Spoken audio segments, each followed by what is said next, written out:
It's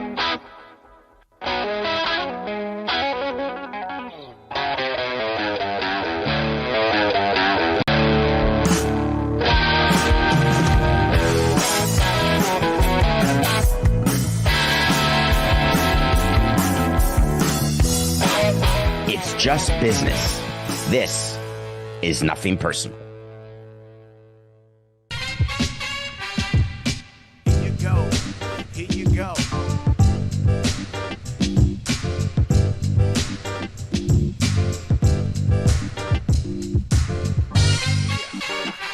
Yeah.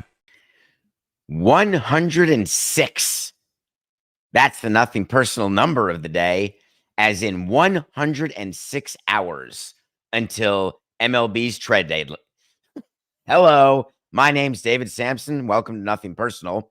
There are 106 hours left until Major League Baseball's trade deadline, and that's the word of the day. Today is Friday, July 26th, 2024. Trade deadline for MLB will be Tuesday, July 30th at 6 p.m. Do the math. I did it for you. We're 106 hours away, which means that every time you close your eyes, let's just say you've got Friday, Saturday, Sunday, Monday, you've got 4 nights to go. Let's say you sleep 8 hours. That's 32 hours. That means 106 minus 40 is obviously 76 plus 8. You've got 84 waking hours. 74 waking hours. 44 waking hours. I've got 106 damn waking hours. So, did you know Randy Arozerana got traded? Did you know AJ Puck got traded while you were sleeping? Teams are starting. Let's get to it. It's always such an exciting time of year. What are we going to do? What's my team going to do? Are they going to buy? Are they going to sell? Is there going to be a press conference Tuesday at 7 p.m. after a clubhouse meeting where the GM says, we got better today and tomorrow? That's my favorite line. We always tell the guys, use that one. No matter what we do, say, we're better now. I'm not sure how the Tampa Bay Rays can say that. Randy Arozerana, you may not remember him from the bubble. He was the bubble boy, ALCS MVP. They went to the World Series, lost to the Dodgers, who got that bubble ring, their first ring since Gibson, and no ring since. No rings at all for Tampa. Pennant rings. That counts, sort of, if you don't have a World Series ring. Tampa's always been good at deciding when to get rid of players. As you know, get rid of them early. Do not wait. Don't you wait. He's entering his third year of arbitration. They got a couple peeps back. Seattle Mariners are desperate for hitting. They can't win the World Series without hitting. They have a great pitching staff. They've been caught by the Houston Astros. They've been passed by the Houston Astros. And if you listen very carefully, just wherever you're listening or watching the show, just be quiet for just a minute. Shh. That's the sound of the Texas Rangers breathing down your neck. The Rangers, all of a sudden, are 2.5 games back of the Stros, a game and a half back of the Mariners. The Mariners went from first place to potentially nothing. So they need hitting. Of course, their star young player, Julio Rodriguez, is hurt. The Mariners are in such a bind. It's such a terrible position for a general manager to be in, Jerry DiPoto, and an owner who wants so badly to win. And even if you realize that your last gasp isn't going well, you realize that the trend is not your friend, you're desperately chasing Amy, so you trade a bunch of peas. The Mariners gave their 12th and 22nd rated prospect on MLB.com, because you know that that's how the Mariners rate their prospects. They just go online and they look at the top 30 of Baseball America or MLB.com or all the other people who make the lists. Top 100 prospect list. How many does your team have in that? I can count on fingers, assuming I had none, the number of times we looked at a top 100 prospect list and said, oh, wow, isn't that great? We've got 4 players. The PR people, of course, put out a release because fans, for whatever reason, get excited with the number of P's you have in the top hundo. Executives don't. Doesn't matter. What matters is what other teams think of your P's, and if they think of your P's different than you think of your P's, because then you trade those P's. Mariners deserve to get a bat. The clubhouse does not. Another tough situation during the deadline. Who to reward, when to reward, how to reward. Not definite that the Rays should have sold, because that's what this is. It's a sell. The Rays look at themselves in the AL East. They look at the playoff picture in the American League, and they say, ooh, we expected to be better than the Red Sox, but our preseason evaluation we've now decided was wrong. The Red Sox, with their newly minted extended Alex Cora, are going to stay ahead of the Rays, and the Rays realize they have no path to October, and they're really good at not diluting themselves, so they make the deal. I'm in. Your Miami Marlins are going to trade away pieces. There's nothing better than having good relievers at the trade deadline when your team stinks. During the offseason, when you expect your team to stink and you have a low payroll, you try to find a couple minor league free agent arms, a few retreads, we'd call them. That's a funny word, Coca. Have you ever heard me say that? Retreads.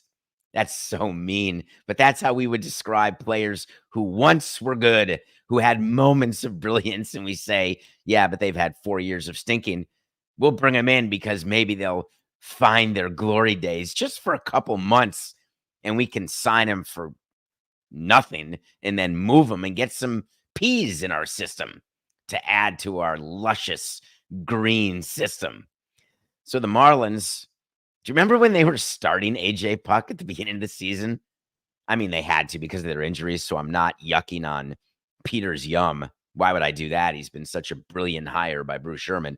So they had AJ Puck starting, and he was horrid. Good reliever, terrible starter. Sometimes that's how it goes. So they decided to take him out of the starting rotation after he had an ERA of, I think, 69.12. Made him a reliever again, and he's been good. And everybody's looking for lefty relievers, always. If you can get a good lefty reliever, just trade him, because it's very difficult for lefty relievers to maintain. There's not a lot of haters in the world. There's not a lot of Wagners in the world. There's just not a lot. I actually can't think right now about Hader and Wagner. I'm almost positive they're LHPs. Do you ever have that in your brain on a Friday when you can't remember if it's an RHP or an LHP, but you're envisioning them actually peeing, and then you can't remember, are they facing the third base or the first base side? It's happening to me right now, live. So the Marlins traded AJ Puck to the Diamondbacks and got the 14 and 30 prospect. Way to go. Now the Marlins will send a release, and they'll get their media people, their hacks, to say, hey, we've got guys close to the big leagues. We got De Los Santos. I had a De Los Santos. Is this guy related, Coca? Our player that we got in a trade, I don't know where we got him from. I believe his name was Valeria De Los Santos. Check me, Coca, or somebody in the chat on Nothing Personal with David Samson YouTube channel. I believe that is a player who somehow we acquired, had, traded, released, something. So now, in theory, the Marlins may have his brother, son, no relation. You may know the name because he was on the Guardians when the season started. You remember what a Rule 5 pick is. There's a Rule 5 draft during the offseason. That means you take a player off another team's unprotected roster. What do you got, Coca? It was Valerio De Los Santos. We signed him in April, and when did we release him? In August. What year was that? That's pretty good, though. 05. Wow.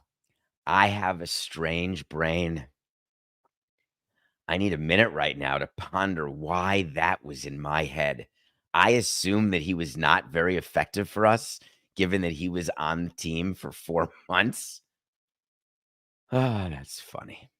So wait, is this new guy related to him? Anyway, we'll find that out in another moment. So the Rule 5 draft on July 9th. Oh, that's what it is. De Los Santos is the one that hit Adam Greenberg in the head and that was the end of his career. And then we brought Adam Greenberg back in 2012. And I believe there was a chance that De Los Santos was a part of that game in 12 when Adam Greenberg had one at bat against R.A. frickin' Dickey of the Mets. And that son of a bitch threw him 3 straight knuckleballs. And Adam Greenberg, strike 1, strike 2, strike 3. All the buildup was so exciting. And I think his first at bat lasted like 26 seconds. And that was the year, if I'm not mistaken, Coca, you're a Mets fan. I think Dickey won the Cy Young that year. He was unhittable with that knuckleball. And we had planned what Adam Greenberg's game would be in 2012. And we knew it was the Mets, but you don't know the rotation. We didn't know exactly. And we had told the Mets what was happening. They were very aware of the whole thing. And they put Dickey on the mound. I remember talking to Adam Greenberg. He was in the tunnel and he was in the cage. And we were like, just don't take any pitches. You don't want to strike out looking. Of course, I may have it wrong. I'm almost positive he struck out swinging 3 straight pitches. But there you go. That was not in my head at all. I haven't thought about that in 10 years. Where were we? AJ Puck. Rule 5. Thank you, Coca. Rule 5 is when you take someone off someone's unprotected roster, but you have to put them on your major league roster, and they have to stay on your major league roster the entire year. If they don't stay on your major league roster the entire year, you have to offer the player back to the original team from which you plucked him. So De Los Santos, who's a hitter, he hits for power. He was on the Guardians roster. He could not make it the whole year. Why? Because the Guardians all of a sudden were the best team in baseball, the best team in the American League. And they realized, this is not what we thought this season was going to be. See you later. You're going back. You're going back to the D-backs. So the D-backs then have a chance to take him back, which they did. And now they've traded him. So the Marlins get a prospect who they can say has sniffed some coffee in the big leagues. They can say he's big league ready. They can put him in because they need offense. They got another guy too. Hard to know whether or not they'll ever perform, but that's what you do. You get 20 Ps and hope you get one real player.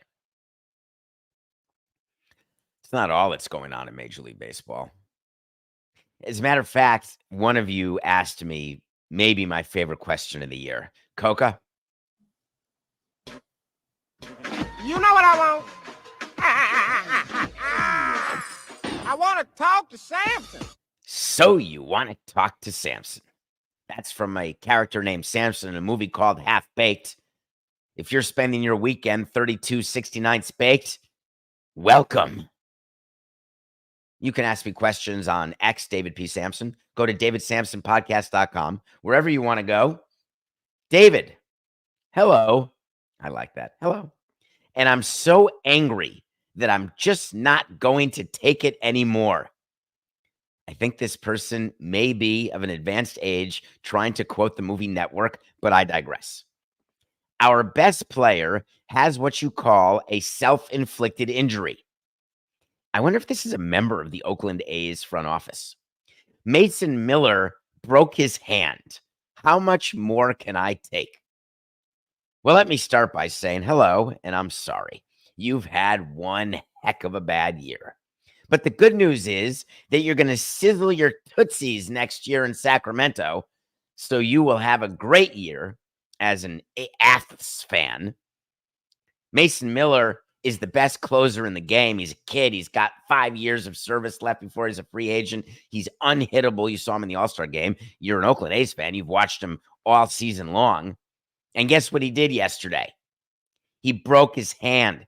It was his pinky, hitting the training table in frustration. Strangely enough, his player agent said that information's wrong. He absolutely was getting ready to perform an exercise. It was an absolute accident. There was no frustration at all. I found that strange. I've never seen a player break a hand getting ready to do something. And then Marcotte, the manager of the aforementioned AFs, said, let's not lie, which I love. Marcotte is my candidate for manager of the year because he said, I don't think we should lie. He was frustrated and he pounded the table and broke his pinky. He's on the injured list. He's in a cast. But don't worry, it's his non-throwing hand. So for all of you who are so upset and angry, if I'm David Forst, if I'm Dave Cavill, I probably don't even know what's going on because he's very busy building that ballpark on the Tropicana site, getting ready to fit a 12-pound chunk of crap into a 9-pound bag. Pounds equals acres. So I don't think he's angry. I think he could be angry about other stuff, but not Mason Miller.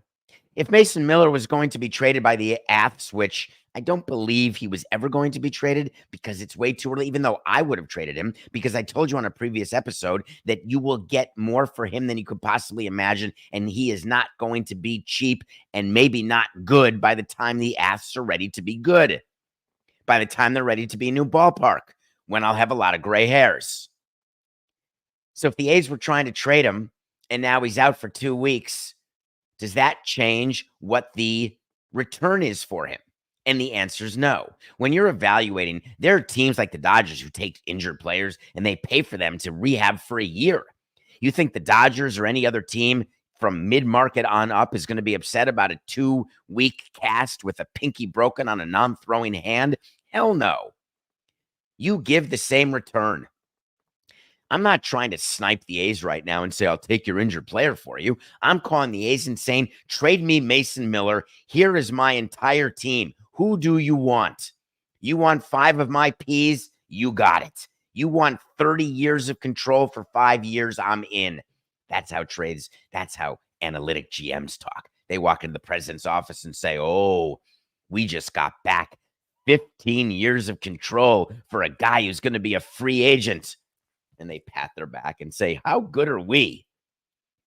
Yeah, but do you know the number of players who actually make it to free agency? So yeah, you've got control. Hey, do you know how many years of control I have left in Major League Baseball? 6.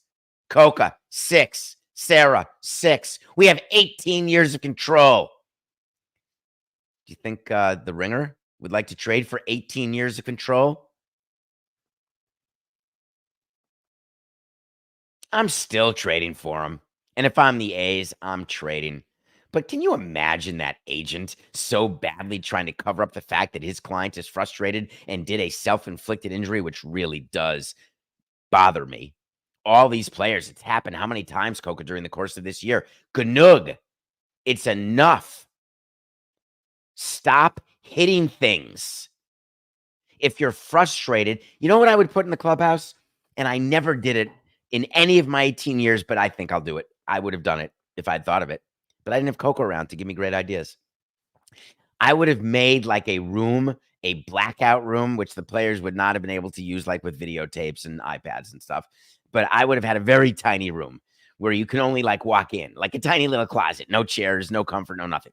Go in, dark, soundproof, pad it with asbestos, courtesy of Miami. Walk in and say, this is your moment. Go scream. But all of these self-inflicted injuries, terrible. Good news. That's not the biggest story of the trade deadline, which is now 105 hours and 42 minutes away. Did you read about this pitcher? I believe he was the opening day pitcher, a surprise opening day pitcher for the Chicago White Sox, a team that is 50 games below 500. They've got a starter who everybody wants named Garret Crochet. Everybody's jumping all over themselves. John Heyman reported something yesterday that, God help me, better not be true. John, I know you listen to the show from time to time, and I appreciate that. And I love catching up with you. But are you telling me that you're about to report that Garrett Crochet has told you, or told someone who told you in the game of media insider telephone, that if he's traded prior to the deadline, he demands a contract extension or else he will not pitch in the postseason? I obviously read that wrong, so I checked it. He's got over 100 innings pitched this year. Last year, he had about 12 innings pitched. So there's a concern from his agent. Don't you do it. Don't you pitch too much because you're going to get hurt. And if you get hurt, you're not going to get paid. So here's what we're going to do. We're going to tell all the good teams, don't trade for me. But if you do trade for me and you want me to be in your postseason rotation and have me go even further over my quote-unquote innings limit, then you better sign me. Give me guaranteed money to protect me as though I'm going to be this good always, even though I've never been this good ever before. Who in the hell does he think he is? It's like a joke. Do you know what happens to him on our whiteboard during trade deadline talks? Crossed out. No chance, toilet pants, am I letting him wear my jersey. The good news is, it's not only that he wants an extension, he wants everyone to know he will not pitch out of the bullpen. Are you aware that during the postseason, some of the best starters pitch out of the bullpen, and that's how you win rings? I am so worked up about this kid. Don't know him. He may be the best kid in the world, the best father, the best son, the best nephew, the best friend. I don't give a flying rat's pituitary gland. He made it out there through John Hammond, who's no schlepper. So if there's smoke, there's fire when it comes to Johnny Boy. Oh, Johnny Boy, tell me you're wrong. If he gets an extension, I can't say I'll eat my microphone because I'm not going to eat my microphone because I don't want to. I'm not going to say I'm going to do a marathon naked because I don't want to. But if there's a team that trades for him and gives him an extension so he pitches in October, I will be shocked at what wimps the other front offices are in Major League Baseball. It's not going to happen. And in terms of the bullpen, by the way, why don't you talk to Dontrell Willis, Josh Beckett? Why don't you talk to Randy Johnson? Why don't you maybe talk to that guy, Kurt Schilling? I don't know if he'll talk back to you. Why don't you talk to all the unbelievable starters who pitch out of the bullpen in the postseason? Congratulations to Dylan Cease throwing the second no-hitter in the history of the Padres franchise. Way to go, AJ. You did it. That and a bucket of balls gets you a bucket of balls. The good news is they no-hit the Nationals, and it was Corbin Day. Nothing personal pick of the day. We did not have the Padres over the Nationals because I forgot, Coca forgot, Sarah forgot, but you didn't forget. So my prayer and hope is that you were smart enough to bet against the Nationals on Corbin Day because we weren't. Way to go, Dave. Our nothing personal pick of the day was Kershaw and the Dodgers over the Giants. How did it feel seeing Kershaw back on the mound? I thought it sort of felt good. He seems old to me, but watching him pitch and watching the spin, I mean, he's not what he was, but he's fine. The Dodgers won the game, but not because of Kershaw. He was fine. Kershaw is better than James Paxton, quite obviously, Mr. DFA. They've got so many injuries that they need Kershaw. And now he's starting in, end of July. He'll get you through October before his back hurts or his arm hurts or something bad happens. So it's great. So that was a good win. We're 96 and 105. Some very good series going on this weekend. I'm sure that you're all going to be watching the Olympics because the Olympics start. LeBron James and Coco Gauff are going to be on the Seine at 1:30 Eastern time today, which is 7:30 in France. It's going to get dark. I wonder who's driving that boat. Maybe they want it to be dark so you can't see all the crap floating down the Seine. The Olympics have really been something. They haven't even started yet, and it's a complete disaster. Did you see what happened with the issue with the trains yesterday? I mean, it's just nonstop. Canada fired the coach from that segment we did yesterday for Spygate. She was just going to not coach against New Zealand. And then they were like, well, that's probably not good enough. It's super bad that we had drones flying over New Zealand's practice. So you know what? You're fired. See you later. What a nightmare. Pick of the day. We're going to take the Astros over the Dodgers. As you can tell from my wait to see, which is pending for the moment, that the Astros will never spend another day this year in second place. They've got the 1-game lead. That was more anti-Mariners than it was positive Astros, but I forgot about the Rangers. So there could be some issues there with that. Wait to see, but we'll follow it up. We always do. But Framber Valdez has been GOOD. They're only minus 125 against the Dodgers, which is funny to me because Valdez is a better pitcher than 7 out of the 9 Dodger hitters. But the Dodgers have the reputation because of Ohtani, who is the best hitter in baseball. But as I've told you, down lineup, not good. And then Saturday, we're taking Skubal and the Tigers over the Twins. Watch him pitch, please. Do you believe that when you serve your time, that's it? You commit crime, serve your time, and you have the right to come back into society. You have the right to be gainfully employed. You have the right to do everything that you had the right to do before you committed your crime. That is one of the pillars of our society, of our criminal justice system. In sports, in theory, other than Bauer, when you suspend someone, when they are back, they have the ability to work again. Gary Bettman suspended a bunch of people from the Chicago Blackhawks sexual harassment, sexual abuse scandal. Remember when they didn't care about it because they were trying to win a Stanley Cup? And remember just a few weeks ago, I can't remember the episode, where we told you that they were all eligible to work again. Well, wouldn't you know it, the former GM, and he was suspended for life and then reinstated, Stan Bowman, he's back, baby. The Western Conference champion Edmonton Oilers. That's right. Connor McDavid's Edmonton Oilers have hired Stan Bowman to be the GM. The pushback has been immediate, and I wanted to frame the issue and then have you give me your opinion and thought. Stan Bowman made it very clear. He said, these things will never happen on my watch again when he was introduced as the new GM. I didn't handle things properly. I should have done more. That's something I regret. It's something I've had the chance to reflect on, and I've tried to learn from.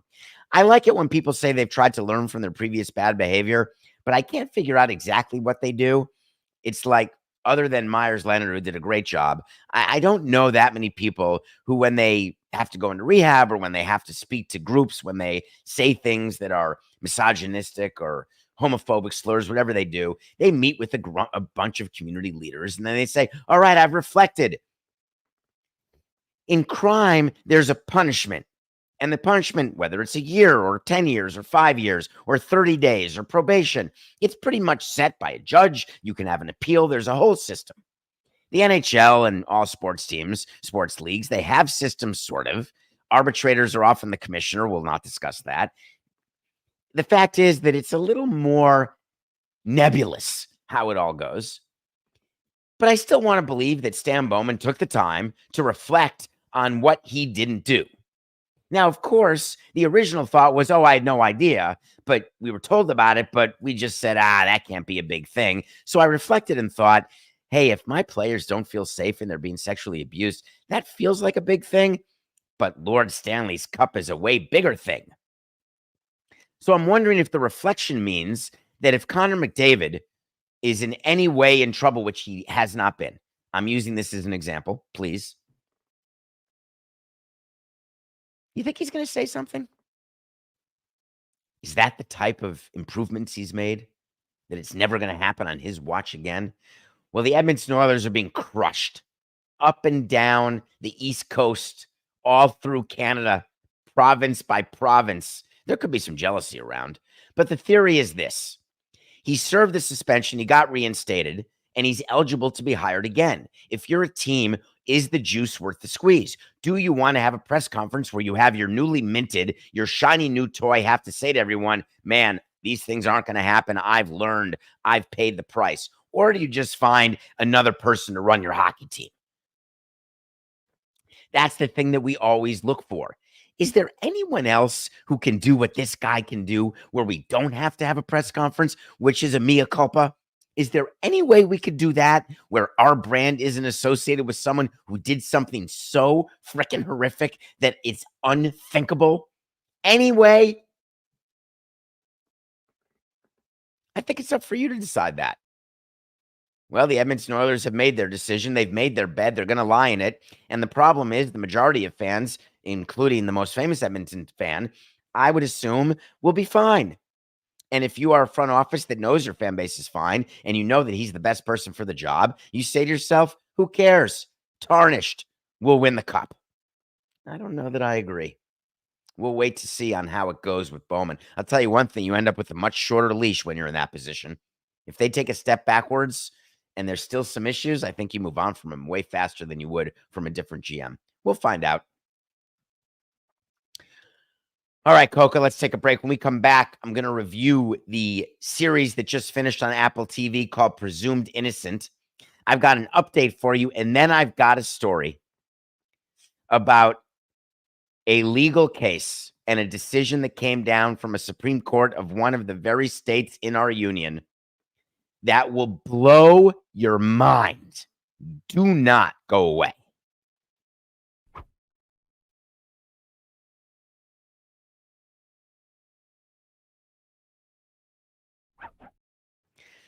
Welcome back to Nothing Personal. It's David Samson coming at you 105 and a half hours prior to Major League Baseball's trade deadline, Tuesday the 30th at 6 p.m. Eastern. Thank you for being with us. What a week of shows. Coca, Sarah, and I, every day, 8 a.m. live on YouTube, 10 a.m. DraftKings Network. You can find us, download us, tell your friends, spread the word. Go to David Samson Podcast. Bunch of people are buying merch again. We have to update some merch. I really want to do that, Coca. But thank you for repping Nothing Personal and sending me photos of the merchandise that you wear. I love seeing that. Makes me proud of what we've built. Not a big fan of shows that drop once a week because I'm not a big fan of doing anything other than hitting skip recap. And I hate the fact when I have to watch the recap because I can't remember what happened because I'm not binging it. I've got binge brain. I'm not sure who else does, but it's a real thing that I have. Binge brain means I can remember everything as it's happening, and then 3 weeks later, I can't remember one thing about the series I just watched. Presumed Innocent starring Jake Gyllenhaal. For those of you who don't know, that was a movie with Harrison Ford, Bonnie Bedelia, Raul Julia, Brian Dennehy from 1990. Greta Sachi. I watched that movie. I saw it in a theater, 22 years old, just finishing law school, maybe studying for the bar. Don't remember what month it came out. That's what I did the summer of 90. People Pass, past the New York bar. Nope, 1990s when I graduated college and started law school. I must have been reading 1L that year then. I graduated law school in 93, excuse me. The TV series, spoiler alert. Can I spoil it? Because now all the episodes are out, Coca. Is that not proper for me to do? The TV series starring Jake Gyllenhaal is about a district attorney who is charged with murder of a fellow district attorney who turns out to be his lover. He's married to someone else. And the question is, who did it? Was it him? Was it his wife? Was it a different prosecutor? Was it his child? Was it his lawyer? Was it another criminal? What happened here? 8 episodes of brilliance written by David E. Kelley. David E. Kelley, who you may know as Michelle Pfeiffer's husband. You may know him as the writer and creator of LA Law, or you may know him as the writer of the one with Nicole Kidman and Reese Witherspoon, Tiny Stranger, 7 Things, maybe, and the one with Hugh Grant, that miniseries the limited series we reviewed in a recent episode that is escaping me, of course. And if you can solve really hard puzzles, you'll know who didn't do it. You may not know who did it, but you'll know for sure who didn't.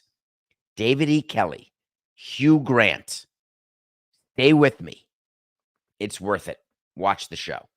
The movie I would pass on, even though I really did like it. I'm sorry, Harrison Ford. And I'm sorry, Alan Pacula. But watch the show on Apple TV+. Quick update for you.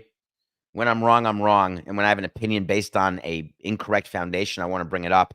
I went off on Jonathan Owens and on the Chicago Bears, and I still believe everything I said, that he should not have been excused to miss practices to go to the Olympics to watch his wife be a gymnast. What I didn't know at the time is that it wasn't a current ask. When he was negotiating his contract, he had brought it to the attention of the Bears that he wanted to go to Paris, and they agreed to that.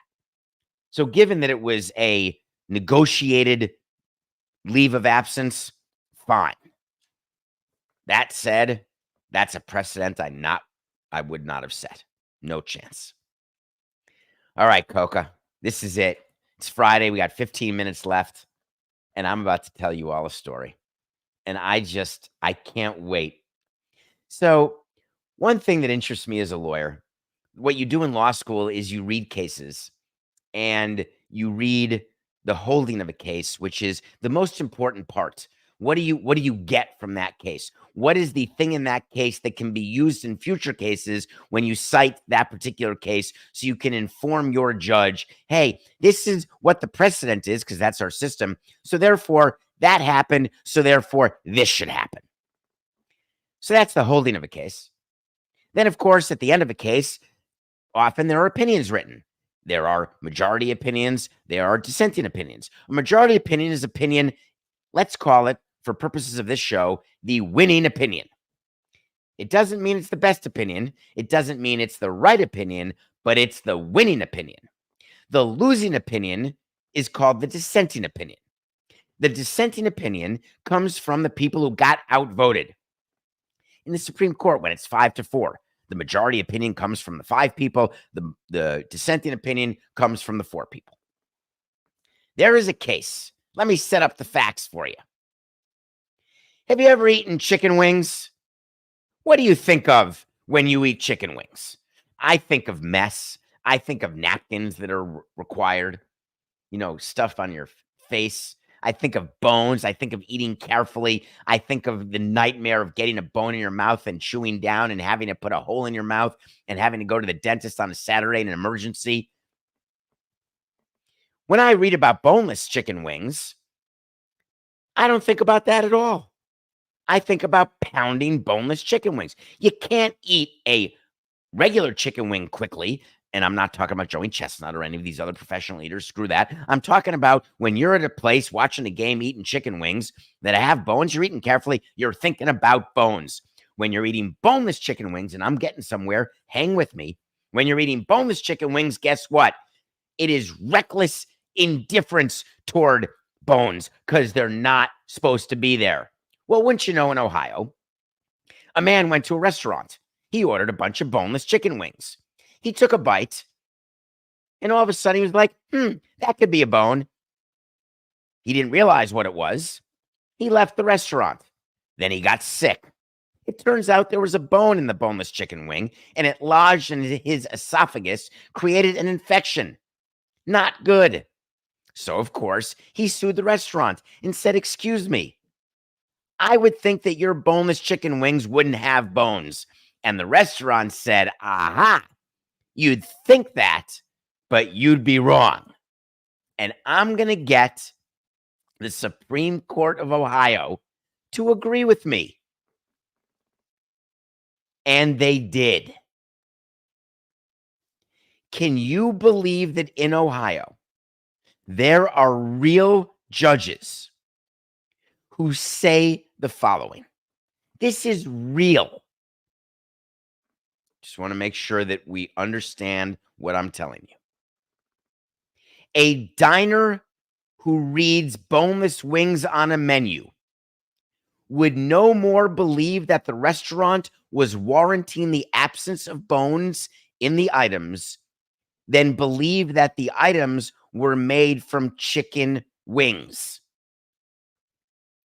Just as a person eating chicken fingers would know that he had not been served fingers. I'd like to give a round of applause to Justice Joseph Dieters. You're a brilliant, brilliant justice. I am so proud that in America we have you sitting on the Supreme Court, because you're exactly right. When I eat chicken fingers, I must tell you, I assume I'm not eating actual fingers. But you know what else I assume? When I'm eating boneless wings, that there aren't going to be any bones. Are you kidding me that they got a majority of the justices in Ohio to say that this guy knows what he's talking about, that this is a real thing, that the plaintiff in the case could have reasonably expected a bone in the boneless wing and could have guarded against it? This is the apocalypse. Now, it's not like fish. When I get a fillet of fish, I'm always sort of straining with my mouth. Much like when I have pulpless orange juice, I'm still afraid there's going to be a little bit of pulp, so I'm going to strain accordingly. When I eat fish that's been deboned, there's a little sucker that gets in there from time to time, and I'm going to protect against it. That's not what I do with boneless chicken wings. Not even close. Boneless chicken wings aren't chicken wings. They're chunks of chicken that have no bones. Thank God we got a dissenting opinion. I want to give a round of applause, a very big round of applause, to the justice who wrote it. Justice Michael Donnelly, you're my man. Here's your dissent.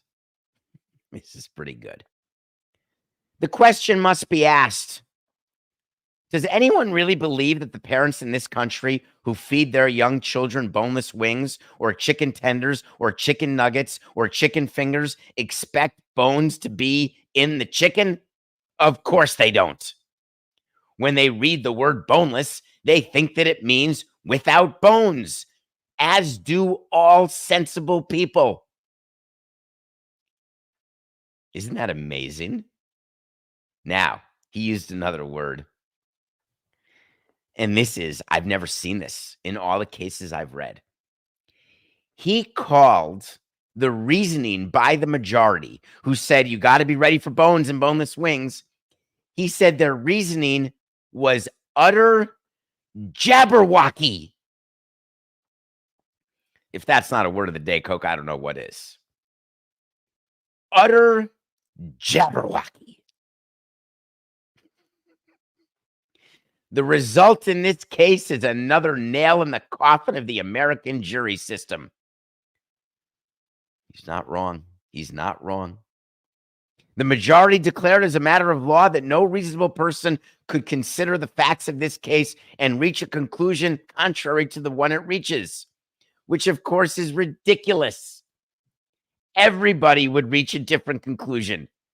If you can find me during the course of today, please do me a favor. As payment, I don't ask for much. I ask for the most I could. Actually, let me 4869 that. I ask for 50 minutes of your time every day, and that's a lot, and I appreciate it. But just for fun today, will you take a little poll? Maybe Juju will put it on the poll at Lebitard Show. Do you expect bones in your boneless chicken wings? This is a real case, folks. Boy, we've lost our finesse. It really is utter jabberwocky. You know what else is utter jabberwocky? I think that's going to be my word from now on. I'm going to use horse hockey still, of course, but utter jabberwocky. It doesn't flow off the tongue like horse hockey. What is a jabberwocky? I know what horse hockey is. We have it on davidsamsonpodcast.com. We have a horse hockey shirt. We got to come up with an utter jabberwocky shirt. Utter, I think of cows. Do you, Coca? I think it's spelled differently, obviously. And jabberwocky, I don't know. I think it just means horse manure. I got another update for you. Have we covered this topic? I'm not sure we have. Maybe on the sporting class. I doubt we've talked about it on Nothing Personal. It's not really that big a story, but let me just give you a background to it. The NBA has new media rights deals with ESPN and NBC and with Amazon. And there's this company called Warner Brothers Discovery, and they've got a channel called TNT, and they've got a show called Inside the NBA with a bunch of former players whose names escape me. And the NBA, their rights deals are expired at the end of next year, and they went out and did deals for, couple $billion. I can't remember the exact number. It's not even worth talking about. But I just wanted to mention, in case you are interested in this topic at all, something happened yesterday that really did surprise me, and I have a way different view, certainly than what was expressed. It's always been my view that Warner Brothers Discovery should not have matched Amazon's package C for $1.9 billion. Warner Brothers Discovery has cash flow issues. They've got debt issues. They've got stock price issues. Their stock price is down. I mean, down, down, down. Like Bruce Springsteen type, I'm going down. Like so far down, you get all the way to the toes. Like too far down.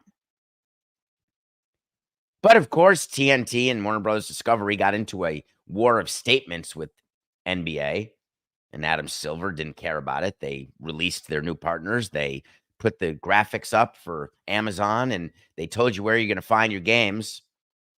But then yesterday, I read that the stock market and the market in general was upset that Warner Brothers Discovery lost the NBA. And it had a quashing impact, even more so than having the NBA on their stock. I guess that's like the lesser of two evils. Your stock's going to crater when you do this. Your stock's going to crater more when you do that. Well, wait a minute. Isn't there a third option to do something where the stock goes up, where the stock actually performs, where we can all get bonuses and we can get investors? Well, investment banks have something. There's a wall in between. But there are research analysts who give advice about different stocks. And there's a company out there, Macquarie Equity Research.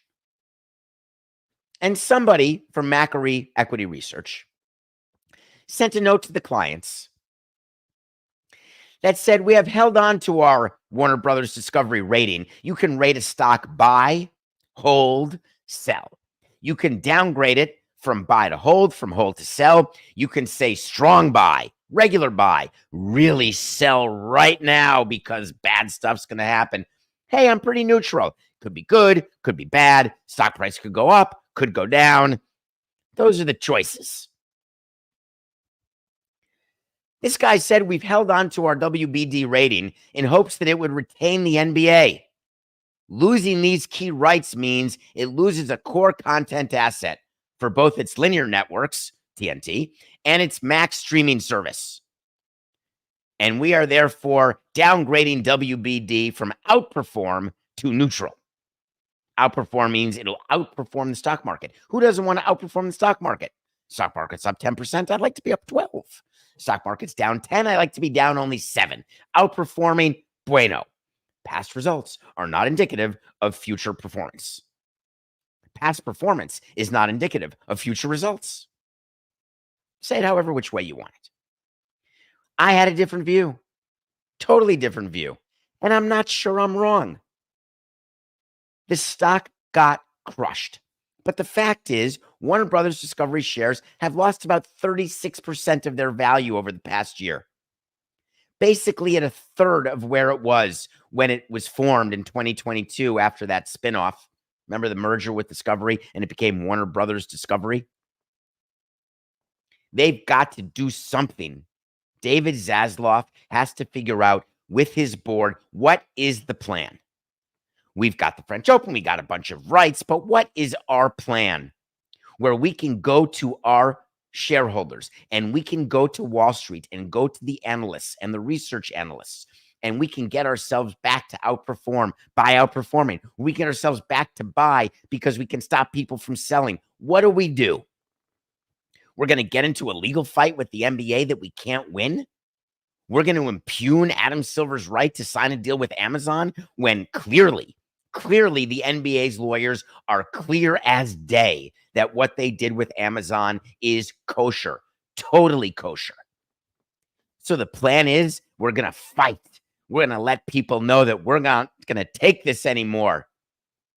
They're angry. What, because Barkley's angry? I do not in any way endorse what Warner Brothers Discovery is doing because it's throwing good money after bad. Meet the firm, meet Wall Street. Have a meeting right now if you're David Zaslav and say, listen, not only are we okay with losing the NBA, but here's why. Here is what we have over the next 3 to 5 quarters. And it starts now. It started earlier with what we did with sports rights. We've got plenty to make sure that we will keep the sub fees coming. We've got plenty to prop up Max. We have a strategy in play where Max will eventually have a broader reach. We'll continue to build subscribers. Come out with your plan. My plan is to have a good weekend. I hope that's yours too. We'll be back Monday. It's just business. This is nothing personal.